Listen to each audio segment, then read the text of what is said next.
electric railroading.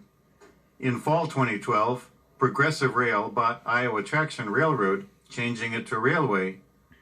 Having gone under many names, the historic motors were expected to continue operation on the short stretch between Emery Shop, southwest of Mason City, and the Union Pacific interchange at Clear Lake Junction.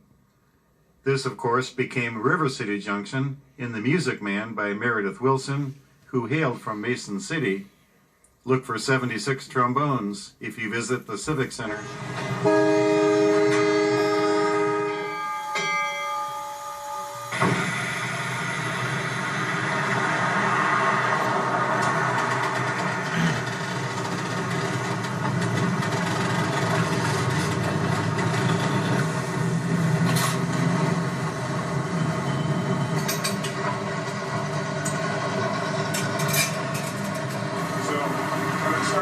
All the motors are in series with the resistor grids, and as you go through these points, what you're doing is cutting out resistor grids until you get to full field.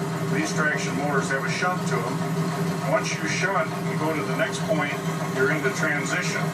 What it does is take the 4 motors and put 2 in series and parallel with 2 in series, throws the resistor grids back in again.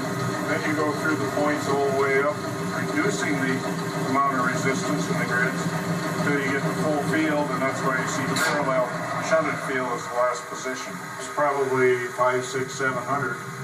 With DC motors, the current pull is inversely proportional to your speed.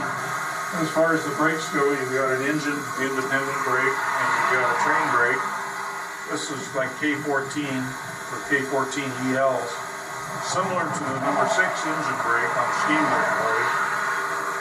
And it's just the same operation. You can reduce the train line. We run 80 pounds on these, so you can make a 5, 6 pound reduction and get the cars to set up, and then you can reduce it further.